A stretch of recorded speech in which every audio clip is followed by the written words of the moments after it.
The LA Kings score some goals, get two much needed points, and have a big effort in a key moment on special teams, but also concerns about their number one goalie, Darcy Kuemper. Details on that and more on this edition of Locked On LA Kings.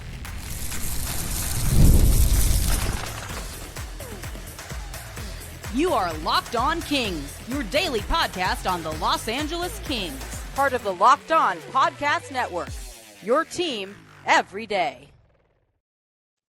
Hey, Kings fans, welcome to Locked On LA Kings, part of the Locked On Podcast Network, the number one sports podcast network, your team every day. Thanks for making Locked On LA Kings your first listen every day. We are free and available wherever you get your podcasts and on YouTube. I'm Eddie Garcia, your host of Locked On LA Kings. I've worked in sports media for the past 30 years. Also one of the co-hosts of Locked On NHL Game Night, a nightly podcast and YouTube show that recaps the night in the NHL. And I've been a passionate LA Kings fan for over 30 years. The LA Kings played game number 49 of the NHL regular season, hosting former Kings legend Jonathan Quick and the New York Rangers. The offensively challenged Kings scored 4 goals en route to a much-needed 4-3 win. As for the game stats in this one, the Kings were outshot 36-27.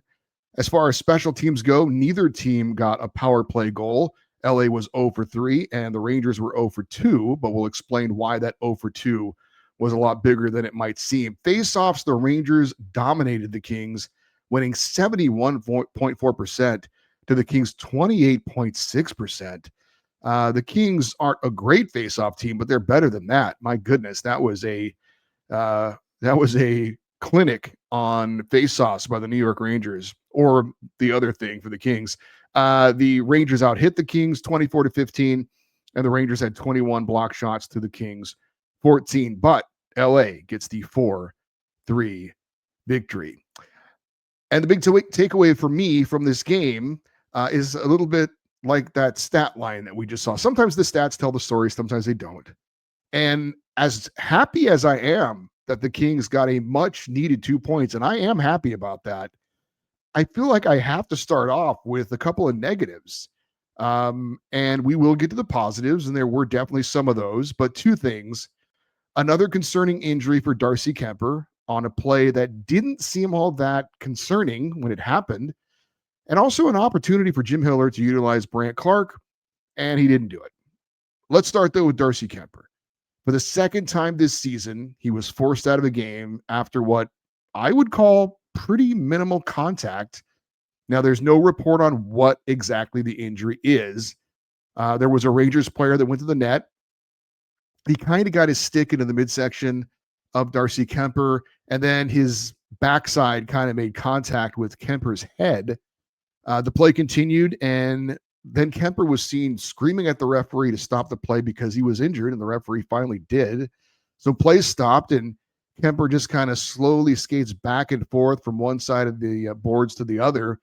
And you couldn't really tell what the issue was. He wasn't shaking his head. He wasn't shaking his arm. He wasn't shaking his leg. He was just kind of skating back and forth slowly and just kind of looking down. And we probably aren't going to find out exactly what the injury is because we never do for the most part. It's always lower body or upper body. Who knows? Now, if it was due to the head contact, that is certainly very concerning. He just missed 8 games last month after a similar collision in the game against Dallas. And we do know when concussions happen, they can happen with more frequency, and they can happen. They are more susceptible. Players are more susceptible to having them one after another. Now, I don't know for sure if that was the issue. And we don't even know if that was the issue the first time, frankly, because again, we haven't had those details and we probably won't. But I think it's safe to be worried about that it is a concussion issue. And I think it's very justified to be concerned about that. This wasn't like Darcy Keumper was bowled over in the crease. Really on both of these plays, no penalties were called on either of the plays in question. And I think it's fair to be concerned about the durability of Darcy Keumper, who is clearly a very important player for the team, probably their MVP on the season so far. Now, potentially some good news, and that Jim Hiller said after the game that he didn't believe that this latest injury was related to the upper body injury that he suffered in the game against Dallas. So he doesn't believe it. So there's a little bit of a gray area there. But I will say one thing to keep in mind this time around as opposed to the last time that Kuemper was hurt. The Kings do have a little bit more of an option now within the organization. Eric Portillo has come back for the Ontario Reign, and from all reports has looked very good since coming back from his own health issues. So if Darcy Kuemper has to miss some time again, and of course there is the Olympic break coming up, so that's extra time for him to recover from anything as well. But if the Kings do have to call somebody up, I think Eric Portillo would get the look and potentially see some time on the ice. And, look, when you have situations, you don't like anyone to get hurt. But when these situations occur, sometimes there is a silver lining in them, and that you can see how somebody performs when given the opportunity. If it's a player that you think might have at some point a role on your team. So perhaps that's the case with Eric Portillo if this turns out to be something. Now, I would expect to get some sort of an update on Darcy Kuemper on Wednesday, and we'll certainly discuss any updates we get on our next episode of Locked on LA Kings. So I talked about injuries, illnesses, players out of the lineup, and that being an opportunity for somebody else. That kind of happened in this game as well. Surprised to get to the rink and find out that Drew Doughty was not in the lineup. He was out with an illness, and that meant that Jacob Moverar was going to be in the lineup. And when I first heard this news, I thought, okay, this is a great chance to see what Brandt Clarke can do on the top pairing and with a lot of extra minutes. And I'm not the only one. A lot of other people have talked about Brandt Clarke needs to get more minutes. Maybe Brandt Clarke needs to play on the top pairing, Drew Doughty on the second pairing, cut back on his minutes. What happened? Brandt Clarke not only didn't get more time on ice, he got less time in this game. Cody Ceci led the Kings in time on ice. And I want to make clear one thing. This is not me dumping on Cody Ceci, okay? That's not what this is about. I thought he played just fine in this game, to be honest with you. And this is not about going after him. I know people love to do that. That's not what this is about. This is about Brandt Clarke getting 20 minutes and 45 seconds of ice time, fourth on the team in a game in which Drew Doughty was out. Cody Ceci got 23 minutes and 26 seconds. Mikey Anderson, 22 minutes and 38 seconds. Joel Edmondson, 21 minutes and 14 seconds. And then Brandt Clarke, 20 minutes and 45 seconds. Only Brian Dumoulin and Jacob Moverar played less than Brandt Clarke. I find that extremely disappointing. Clarke only got 16 minutes at 5-on-5. He got a lot of extra ice time on the power play because of Drew Doughty being out. 4 minutes and 39 seconds is a lot of power play time, but I don't understand this. I thought this was a great opportunity to see what can Brandt Clarke do if we really need to rely on him and him to play heavy minutes. And in the limited minutes that he did play in this game, he has had an assist and he was a +3. So I don't understand this. I really don't. I thought this was a great opportunity to get Brandt Clarke some extra responsibilities, some extra ice time, and let's see what he can do with it when he plays, 25 minutes a night. And he's done it a little bit before, but not, I just thought with Drew Doughty out of the lineup, Brandt Clarke absolutely should have gotten more responsibility and more ice time in this game. I don't know why he didn't get it. I was really disappointed by that. As far as the keys for the LA Kings in games, did it play the right way, shot mentality, get pucks to the net? I thought they had a good shot mentality, and they did get bodies and pucks to the net. They actually had a fifth goal that they scored that was disallowed on a controversial goalie interference call, but to get outshot by the New York Rangers 36-27 was a bit disappointing. We talk about the Kings finishing on their opportunities. Well, they were 0-for-3 on the power play and didn't look great with the man advantage. Quentin Byfield missed a breakaway. Kevin Fiala did have a great steal and score, So a little bit of a mixed bag on finishing opportunities. They did on some, they didn't on others. And we talk about don't hurt yourselves. There was a moment where the Kings took back-to-back penalties and gave the Rangers a huge opportunity at 5-on-3. You do not want to do that. That said, what did the Kings do well? Well, obviously they scored 4 goals. It's just the third time in the last 9 games they've scored 3 or more. Not surprisingly, they're 3-0 in those games. They got great goaltending off the bench from Anton Forsberg. We'll talk more about that coming up. And they got a huge penalty kill, 5-on-3, with the game 3-2 in the second period. And I would have bet almost anything the Rangers were going to score with 1 minute and 36 seconds of 2 extra players on the ice. They're a top 10 power play in the NHL. At least they were coming in.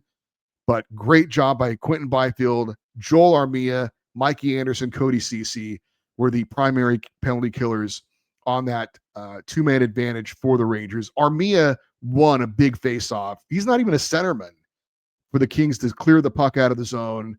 Might have been the best and biggest penalty kill of the season for the LA Kings, and clearly was a huge moment in this game.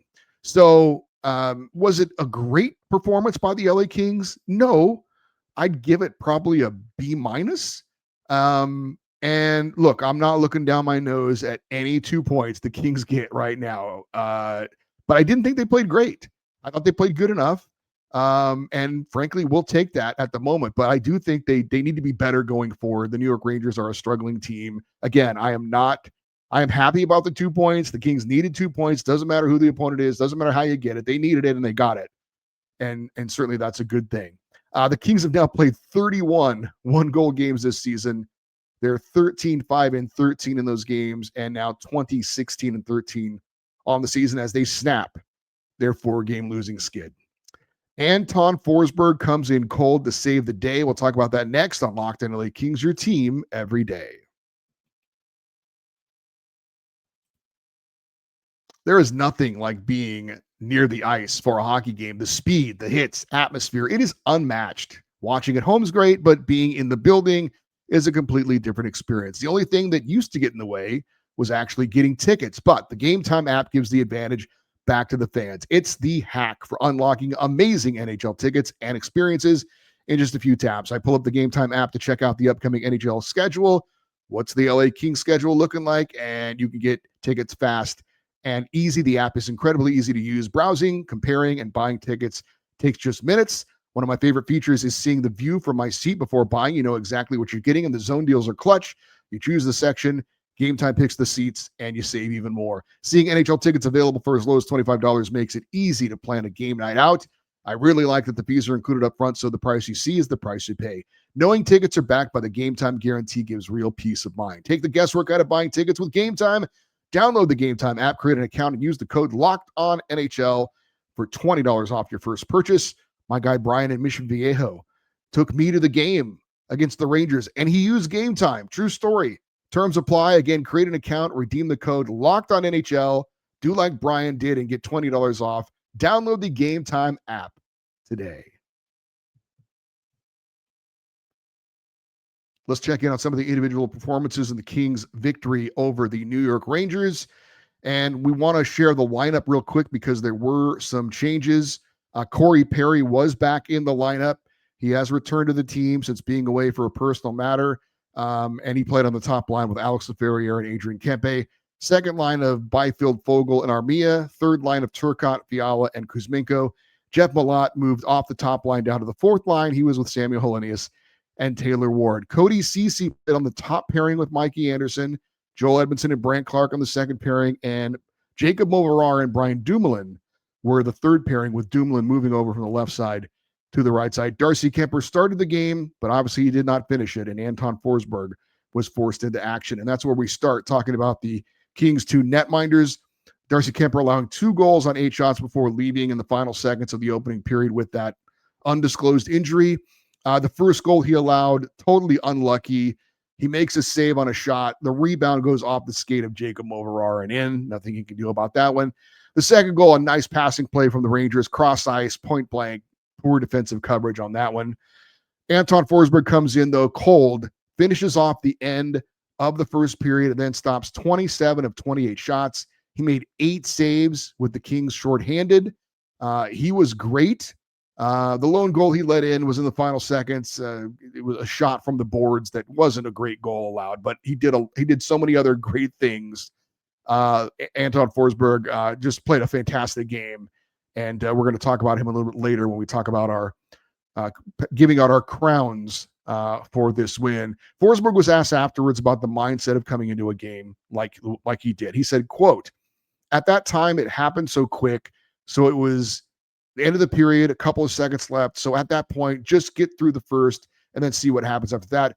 Focus on what I can do and just play my game.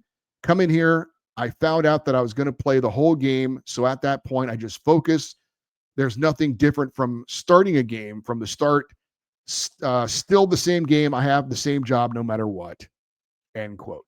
It's always been a little bit crazy to me, and I don't have a better solution for it, how a goaltender, when there's an injury, the backup just comes in cold. There's no warm up. He just has to come in cold. And playing that position, having to do that, that is a real challenge. So my hat goes off to the goaltenders who get put in that situation. Thankfully, it was just at the end of a period. But I always wonder, what do they do? Like, is there anything that a goalie can do during the intermission to kind of get warmed up? And I don't know what the answer to that is, if there is any answer. And also, I don't know if you know what the e-bug is, but the emergency backup goalie for the LA Kings did have to dress for this game because Darcy Keumper wasn't available to back up. If something would have happened to Forsberg, then the Kings would have had to go to the e-bug, who I looked on the internet. I believe his name is Parrish Warrington. I don't know anything about the guy. I'd love to be able to find out some more, maybe even interview him on the show. But it's a fascinating thing that maybe one day we get into, the emergency backup goalie that teams have at the rinks for every NHL game. Adrian Kempe scored just 18 seconds in, a give and go with Brant Clark. Scores from a pretty tough angle. Nice shot. His 17th goal of the season. He's second on the team in goals behind Fiala. Also gets his 38th point, which is the most on the team. Kempe finished at a +1. He had 4 shots on goal, 19 minutes and 1 second of ice time. He did miss a golden chance at an empty net late in the game to put the game away, apply the dagger. I'm not sure why the Kings have so many issues scoring into an empty net, but they do. But Jim Hiller said a couple of games ago that some of the players on the top, what do you call it? Some of the top end players or top of the lineup players needed to step up. I think Adrian Kempe was one of the people that he was talking about. And since then, he's got 2 goals in 2 games.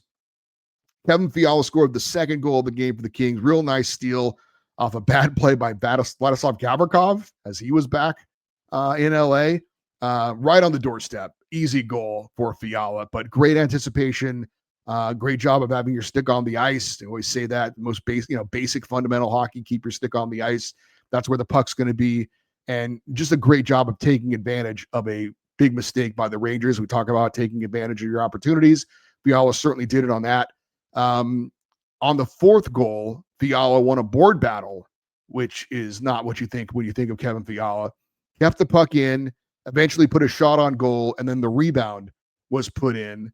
Fiala leading the team in goals with 18. He now has 18 assists as well for a total of 36 points. So always big when your top 2 goal scorers help you get a win. Kempe and Fiala getting goals. Andrei Kuzmenko scored the team's 3rd goal on a rebound from the Kevin Fiala shot.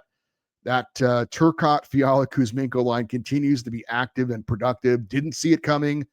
I'll give Jim Hiller credit for whoever came up with that idea on that line. You could also, I guess, argue he just kept trying lines until he found something that would work. But regardless, Kuzmenko has been much better since that line was formed. And we've talked about a lot this season, how important it is to get offense from him. Kuzmenko now has 10 goals and 20 points in the season. He's got 5 goals in his last 15 games. Taylor Ward scored the Kings' 3rd goal. Actually, it was the 4th goal that he scored. The Rangers kind of gave it away, a fan clearing attempt out of danger, and Ward just kind of shot it off the back post and into the net. Real nice shift from the 4th line, who played well again in this one with Jeff Malott on there now. I have talked about how Ward was picked to stay with the Kings over Andre Lee, and I kind of speculated it was about him having a good shot, and the Kings are, having scoring issues. So you want to keep that guy up. I thought this one was more about good effort than necessarily a good shot. But always good to see the fourth line contribute offensively. For Ward, his first goal of the year, second career goal. He's got 3 points in 8 games with the Kings this season.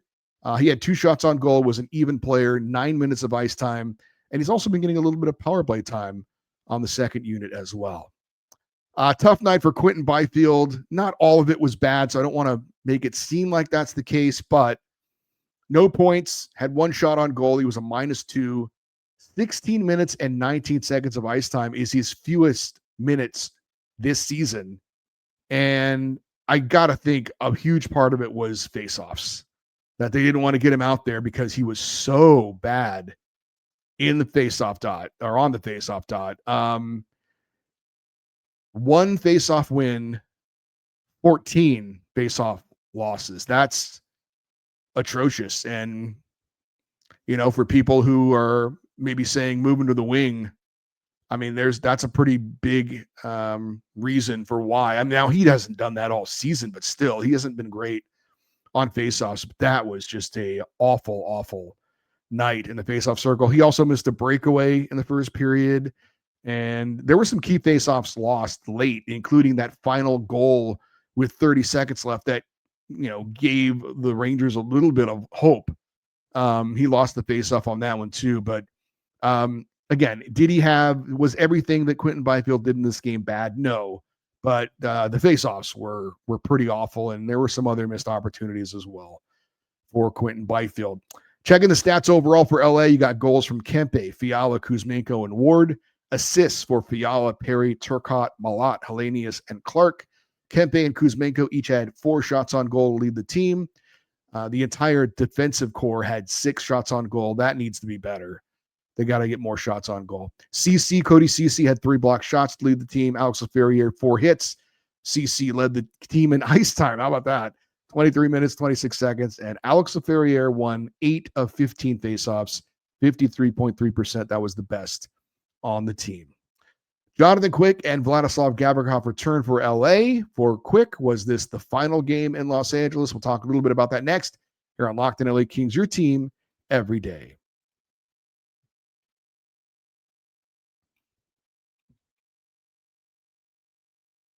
Want to check the scoreboard, games of note as far as the LA Kings are concerned. From Tuesday night, the Sharks lost to the Lightning 4-1, and the Oilers lost to the Devils 2-1. So let's check the stats in the Pacific Division. Vegas is still on top with 60 points. The Oilers missed a chance to tie them in points by losing in regulation. They've got 58 still. The Ducks, 53 points in third place. The Sharks, with their win, they did not win. They remain 53 points as well. The Kings, with their win, tied with the Ducks and the Sharks for 53 points. Right? They've all played the same number of games. Right now, though, the tiebreaker is regulation wins, and the Sharks and Ducks both have more than the Kings. But again, LA tied with the Ducks and Sharks with 53 points. The Kraken have 51 points. As far as the wild card race goes, Mammoth have 54 points, the Sharks 53, and the Kings also, again, 53 points. So they are tied with San Jose for that final wild card spot in the West. Did want to mention Jonathan Quick. He was obviously in net for the New York Rangers. I had talked about, I think this is the last time Jonathan Quick will play in Los Angeles. I believe that he will retire after this season. He has not indicated that, but he's not having a good year, and the Rangers are going to be in a rebuild. I think they're going to look to get younger, and I don't see him playing on another team. So I believe, it's an opinion, not a fact, that this is the last time that Jonathan Quick will play a game in Los Angeles. I did see a lot of Kings fans wearing Quick jerseys. I saw some signs at the game. Jonathan Quick was not real touchy-feely after the game, as he rarely is. He was asked about being appreciated by Kings fans with him being back in LA. He said, quote, it was 3 teams ago, right? Special going back to Vegas, Columbus, the more recent teams. Obviously appreciate the fan support here in LA while I was here. End quote.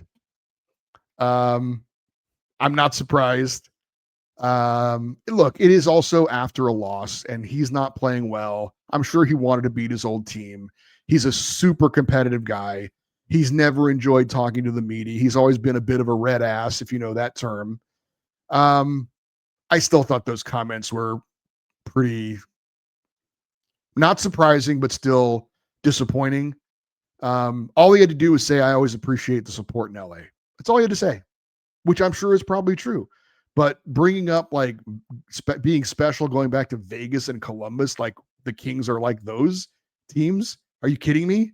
Like he didn't even really play in Vegas, and he literally didn't play in Columbus. And that's on par with the team you played the bulk of your career with and won 2 Stanley Cups with.